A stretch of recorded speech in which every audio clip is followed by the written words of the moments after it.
অত্যন্ত দুঃখজনক একটা বিষয়। সুকান্ত ভট্টাচার্য কবিতা লিখেছিল 18 বছর বয়সে। এই 18 বছর বয়সে অনেক কিছু করা হয়। এই 18 বছর বয়সে আমরা অনেক কিছু করার স্পিরিট থাকে, কিন্তু অনেক সময় দেখা যায় আমরা যা করি অনেক কিছু নেগেটিভ অর্থে চলে যায়।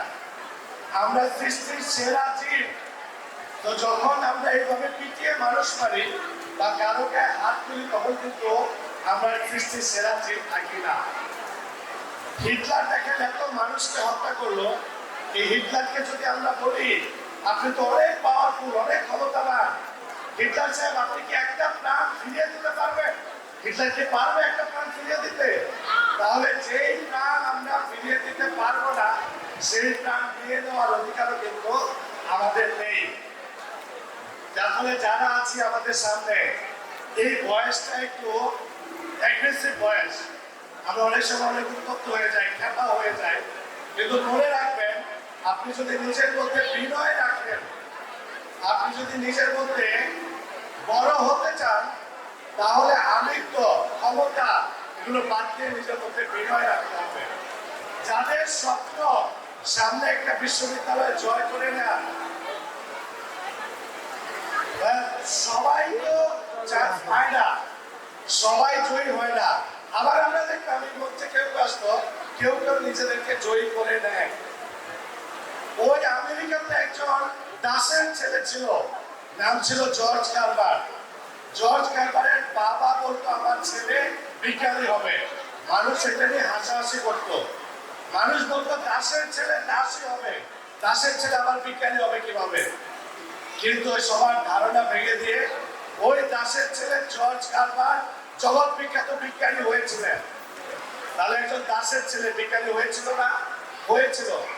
রাজ দরবারের ঝাড়ুদার ছিল লিওয়েনহুক। একটা কাঁচের টুকরা খুঁজে পেয়ে সেই টুকরাটাকে ঘষতে ঘষতে তিনি বানিয়েছিলেন অনুবীক্ষণ যন্ত্র। তাহলে যিনি অনুবীক্ষণ যন্ত্রটা করেছিলেন লিওয়েনহুক, তিনি কি ছিলেন? রাজ দরবারের ঝাড়ুদার। 29 বছর রাশিয়াকে শাসন করলো স্ট্যালিন। এই স্ট্যালিনের বাবার পরিচয় জানেন? মায়ের পরিচয় জানেন? বাবা ছিল মুচি, মা ছিল ধোপা। ওই মুচির ছেলে, ধোপার ছেলে রাশিয়ার মতো দেশকে শাসন করে 29 বছর। তারা পারে না? এখন সব দেশের ছেলে কি বিজ্ঞানী হয়? সবাই কাজ পাইলেই কি অনুবীক্ষণ যন্ত্র বানায়? সবাই কি ওই মুচির ছেলে, ধোপার ছেলে তো অনেক আছে, সবাই কি স্ট্যালিন হয়? সবাই হয় না। তাহলে কে হয়? একটা ছোট্ট গল্প বলি। ছোট্ট একটা লোক গ্যাস বেলুন বিক্রি করে। এই গ্যাস বেলুন বিক্রি করতে গিয়ে যখন তার বিক্রি কমে যায়, তখন সে আকাশে বেলুন উড়িয়ে দেয়। বাচ্চাদের সামনে লাল পাহাড়ি রঙের বেলুন উড়িয়ে দেয়। বাচ্চারা এটা দেখে আবার ঘিরে ধরে, আবার কেনা শুরু করে, তার বিক্রি বেড়ে যায়। একটা ছোট্ট বাচ্চা খেয়াল করলো, এই যে এত গ্যাস বেলুন ওড়ানো হচ্ছে, এত রঙের বেলুন ওড়ানো হচ্ছে, লাল রঙের কোনো বেলুন নাই। সে গ্যাস বেলুনওয়ালার কাছে গিয়ে জিজ্ঞেস করলো, আচ্ছা আঙ্কেল, লাল রঙের বেলুন কি আকাশে ওড়ে না? ওই অশিক্ষিত লোকটা গ্যাস বেলুনওয়ালা উত্তর দিয়েছিল, দেখো বেলুন তো তার রঙের জন্য ওড়ে না, বেলুন ওড়ে তার ভেতরে থাকা গ্যাসের জন্য। তাহলে গ্যাসটা হচ্ছে পাওয়ার, এই পাওয়ারের জন্য বেলুন ওড়ে। এই পাওয়ারটা ভাই আমাদের সবার মধ্যে আছে, কিন্তু সবাই কি চান্স পায়? সবাই কি অ্যাচিভ করতে পারে, জয়ী হয় না? কে চান্স পায়? যে নিজেকে চর্চা করে। ওই লিওয়েনহুক কাজ পাওয়ার পর বসেছিল, তারপরে কিন্তু অনুবীক্ষণ যন্ত্র হয়েছিল।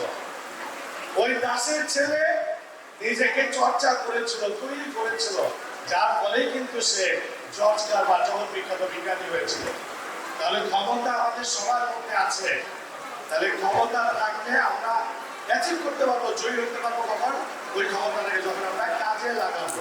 এই জন্য আমার সামনে যারা বসা আছে, যাদের স্বপ্ন একটা বিশ্ববিদ্যালয়কে জয় করে নেয়ার, ইনশাল্লাহ আপনারা এই প্রোগ্রামে আছেন মানে তো তুষার চেয়ারে আছেন।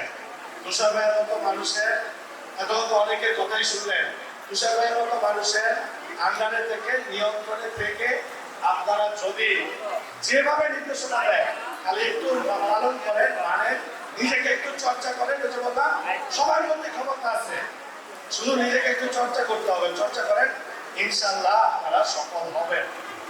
নিরাপদ, রাইট? তাহলে তুষার ভাইয়ের কাছে থাকলে আপনি যেমন নিরাপদ থাকবেন, ঠিক তেমনি ভাবে এখন হচ্ছে অনলাইনের জামানা, সবাই এক্সাম দেয়, সবাই অনলাইনে আরো বেশি বেশি ক্লাস করে। তুষার ভাই তো করবেই, আপনারাও সবাই আমাদের যেখানে একই সাথে তুষার ভাইকে পেয়ে যাবেন, আমাকে পাবেন, ফাহিম স্যারকে পাবেন, আমাদের সামন স্যারকে পাবেন। সেফের সাথে থাকবেন, নিজে সেফ থাকবেন।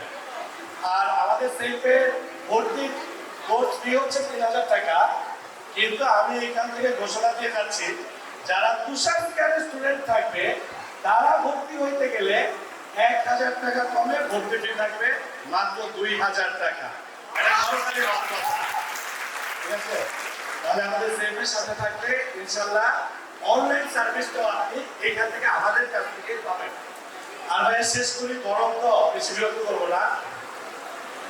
যদি একদিনের জন্য আপনাদেরকে শিখিয়ে থাকি, যদি একদিনের জন্য একটা বাক্য আপনাদেরকে শিখিয়ে থাকি, করজোর অনুরোধ থাকবে, বিনয়ী হবেন, উদ্ধত হবেন না, মানুষের গায়ে হাত তুলবেন না। মানুষ মেরে জয়লাভ করা যায় না। ওই যে সম্রাট অশোক এত মানুষ হত্যা করতো, রাজ্যের পর রাজ্য জয় করতো, তিনি কিন্তু জয়লাভ করতে পারে নাই। একসময় বোধত হয় এগুলো জয় না, মানুষের গায়ে হাত তুলে কোনো বিরক্ত হয় না। তো মানুষের গায়ে হাত তুলবেন না। এই বয়সটা মনে হয় সবাই মারতেছে, আমিও যে একটা মেরে আছি, মনে হয় এটা খুব বিরক্ত। আসলে এটা কোনো বিরক্তের কাজ না। আপনি বিনয়ী হন। পৃথিবীতে যেই মানুষগুলি বড় হয়েছে সবার মধ্যে দেখবেন, আর কিছু থাকুক না থাকুক, একটা গুণ থাকবে, বিনয়। যাদবপুর বিশ্ববিদ্যালয়ের ২৪ বছর বয়সে যাদবপুর বিশ্ববিদ্যালয়ের অর্থনীতির বিভাগীয় প্রধান হয়েছিল অমর্ত্য সেন।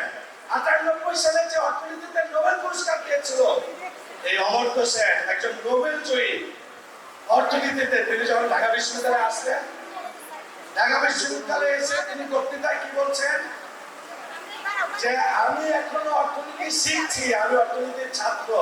তাহলে যে মানুষটা অর্থনীতির বিষয়ে নোবেল পুরস্কার পাওয়া, যে মানুষটা ২৪ বছর বয়সে যাদবপুর বিশ্ববিদ্যালয়ে অর্থনীতি বিভাগের প্রধান ছিলেন, তিনি যখন বলেন আমি অর্থনীতি এখনো শিখছি, আমি অর্থনীতির ছাত্র, তাহলে কে বলতে পারবে তাহলে আমি এখন খুব অর্থনীতি পারি, ভালো অর্থনীতির শিক্ষক? এটা হচ্ছে বিনয়। এই বিনয় নিজের মধ্যে রাখবেন। ক্ষমতা, ক্ষমতা চিরস্থায়ী না। আপনি বাহাদুরি করেন, টাকার বাহাদুরি, ক্ষমতার বাহাদুরি, এগুলো চিরস্থায়ী না, আপনাকে সম্মান এনে দেবে না। আপনার হাতে যখন রোলেক্স ঘড়ি থাকে, ওই ঘড়ি মানে হ্যাপিনেস না। আপনি যখন দামি ফোন ইউজ করেন, ওই ফোন মানে হ্যাপিনেস না। এটা আপনার লাইফ, জীবনযাত্রার মানকে উন্নত করে। কিন্তু ওই ঘড়ি যে সময়টা দেয়, এই সময়টা আপনি কত সুন্দর কাটান, এটা হচ্ছে হ্যাপিনেস। ওই যে আপনি ফোনে কথা বলেন, ফোনটা কত দামি, ওইটা হ্যাপিনেস না। ওই ফোনে যে কথাটা বলেন, ওইটা হচ্ছে হ্যাপিনেস। ঘরের মধ্যে যখন থাকেন, দামি গাড়িতে যখন থাকেন, এই গাড়ি বাড়ি হ্যাপিনেস না। যে মানুষটার সাথে থাকেন, যে পরিবারের সাথে থাকেন, সবাই যখন আপনাকে ভালোবেসে রাখে, আগলে ধরে রাখে, সেইটা হয় হ্যাপিনেস। তাহলে আমরা উদ্ধত হব না, কারো গায়ে হাত তুলবো না, বিনয়ী হব। ইনশাআল্লাহ সৃষ্টিকর্তা আমাদেরকে অনেক বড় করবেন। অনেক কষ্ট দিয়ে ফেলেছি, অনেক কথা বলেছি, কেউ